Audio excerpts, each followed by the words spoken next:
एक सुनसान स्कूल। छुट्टियों के बाद पहली बार खुले क्लासरूम में अजीब सी खामोशी थी। खिड़कियां हिल रही थीं बिना हवा के, और ब्लैक बोर्ड पर किसी ने लाल चौक से लिखा था, चार्ली चार्ली क्या तुम यहाँ हो।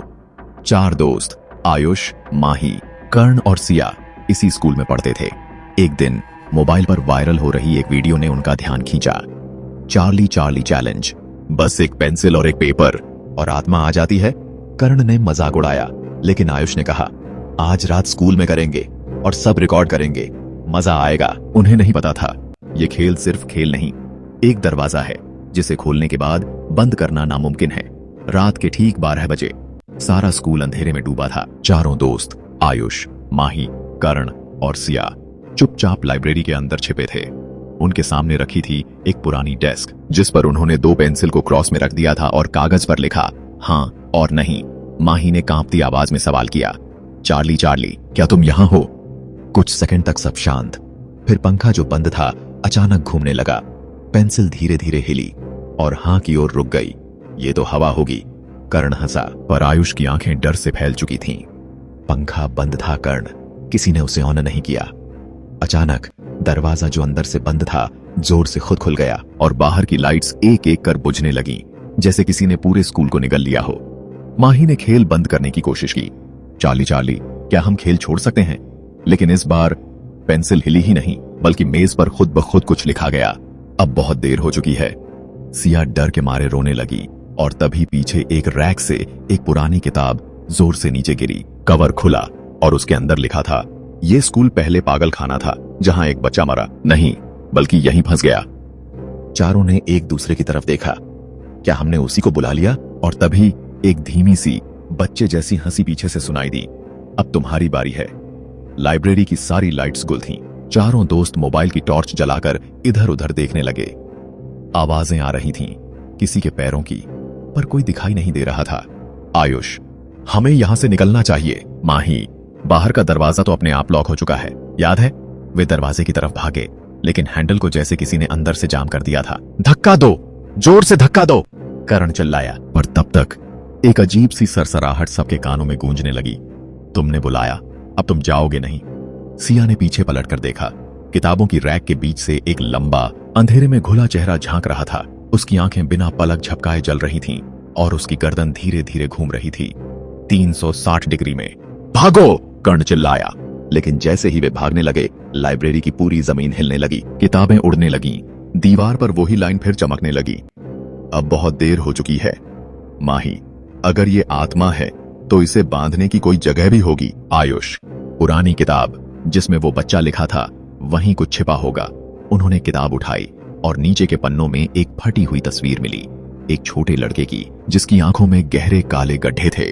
पीछे लिखा था, जिसने खेल शुरू किया वही इसे बंद कर सकता है, पर बलिदान देना होगा।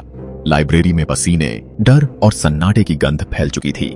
चारों दोस्त उस किताब को लेकर स्कूल के पुराने बेसमेंट की ओर बढ़े, जहां पहले एक स्टोर रूम था, पर अब वहां एक और ही दुनिया उनका इंतजार कर रही थी। बेसमेंट की सीढ़ियां जर्जर थीं। हर कदम पर ऐसा लग रहा था कि फर्श ही टूट जाएगा। नीचे पहुंचते ही सिया कांपने लगी। ये जगह तो बिल्कुल किसी कब्रिस्तान जैसी लग रही है।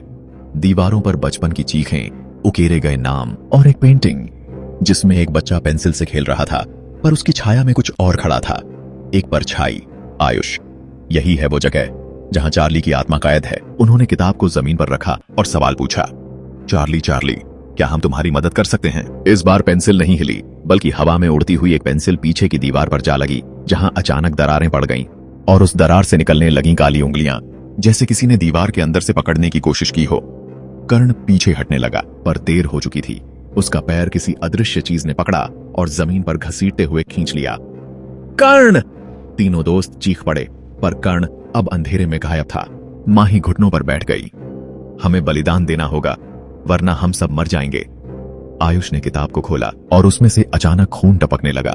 पन्नों पर लिखा था, एक को छोड़ दो, बाकी बच सकते हैं। सवाल था, कौन जाएगा। कर्ण अब कहीं नहीं था, बस उसकी आवाज गूंज रही थी, मैं यहां हूं, पर मैं अब मैं नहीं रहा।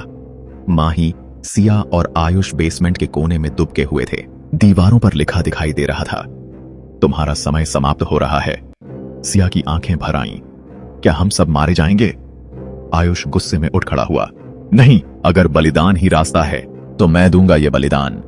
पर जैसे ही उसने वो किताब उठाई, उसके हाथों पर छाले बनने लगे। किताब जलने लगी, पर हाथ नहीं छोड़ रही थी। आयुष, छोड़ दो, माही चिल्लाई। लेकिन तभी उस दीवार से एक हड्डियों से बनी आकृति निकली, जिसके चेहरे पर इंसान की जगह 3 पेंसिलें गड़ी थीं।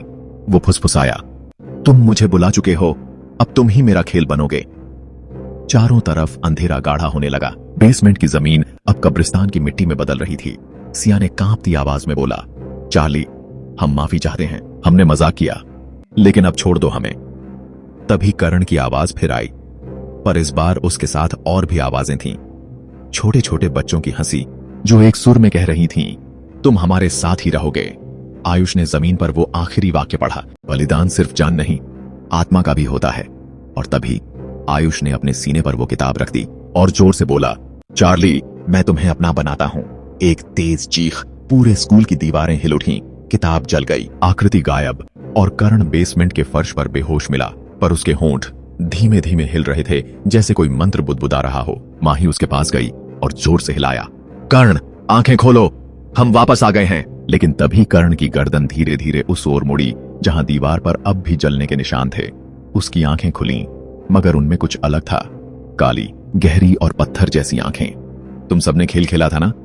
कर्ण की आवाज अब 2 सुरों में गूंज रही थी, एक इंसानी और एक शैतानी।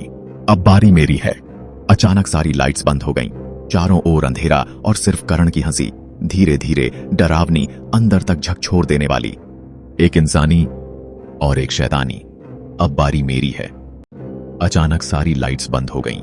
चारों ओर अंधेरा और सिर्फ कर्ण की हंसी, धीरे धीरे डरावनी, अंदर तक झकझोर देने वाली। सिया ने टॉर्च जलाने की कोशिश की, पर टॉर्च की रोशनी में कर्ण अब वहां नहीं था। वो गायब था। माही ने रोते हुए कहा, हमें बाहर निकलना होगा, अभी।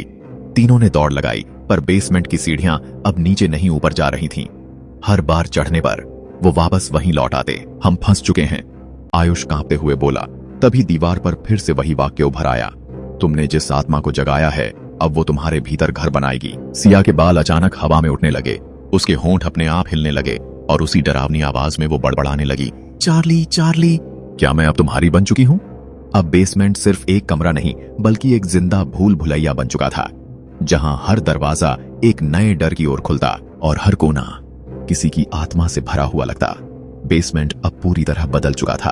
दीवारों पर टंगे पुराने पोस्टर खून से रंगे जा चुके थे। हर ओर से आ रही थी बच्चों की घबराई हुई चीखें, जिन्हें कभी किसी ने सुना नहीं और शायद अब कोई सुन भी नहीं पाएगा। आयुष ने डरते हुए कहा, यह सिर्फ आत्मा नहीं है, ये कोई शैतानी खेल है जो हमसे खेला जा रहा है। माही धीरे धीरे दीवार से लगकर खड़ी हो गई और फुसफुसाते हुए बोली, हमें चार्ली के रूल्स तोड़ने होंगे, तभी ये सब रुकेगा। लेकिन तभी कर्ण फिर प्रकट हुआ, पर इस बार उसका चेहरा आधा इंसान और आधा जला हुआ पेंसिल से बना प्रतीत हो रहा था। उसके माथे पर 3 गहरे कट थे और आंखों में ऐसी गहराई थी जैसे उसने नर्क की आग देखी हो। वो बोला, तुम सोचते हो कि तुम ये खेल खत्म कर सकते हो? नहीं, अब तुम खेल बन चुके हो। अचानक जमीन में कंपन शुरू हुआ। एक कोना खुल गया और उसमें से लाल रोशनी बाहर निकलने लगी, जैसे कोई दरवाजा खुल गया हो। पर वो दरवाजा इस दुनिया का नहीं था। सिया अब भी चार्ली के वश में थी। उसने खून से दीवार पर कुछ लिखा, एक को छोड़ दो, बाकियों को ले जाओ। आयुष ने देखा और चिल्लाया, नहीं, तुम ऐसा नहीं कर सकती सिया। लेकिन तब तक बहुत देर हो चुकी थी। चार्ली की परछाई अब तीनों को घेर रही थी, धीरे धीरे, जैसे जाल बुन रही हो। किसकी आत्मा सबसे कमजोर है, ये सवाल दीवारों पर उभर आया। तीनों के सामने एक आईना खुला, जिसमें उनकी डर, गलतियां और छिपे हुए राज्य दिखने लगे। माही ने कांपते हुए कहा, अगर यही रास्ता है तो मैं तैयार हूं, लेकिन मेरे दोस्तों को छोड़ दो। कर्ण की आंखें चमकी, उसने हाथ बढ़ाया और बोला, तो लो, अब तुम मेरी हो। अचानक तेज रोशनी फैली और सब कुछ काला पड़ गया। क्या माही ने बलिदान दिया? क्या चार्ली ने उन्हें छोड़ दिया? या सब अब भी उसी खेल के एक हिस्से हैं? अगर आपको ये कहानी पसंद आई हो तो लाइक, शेयर और सब्सक्राइब जरूर करें।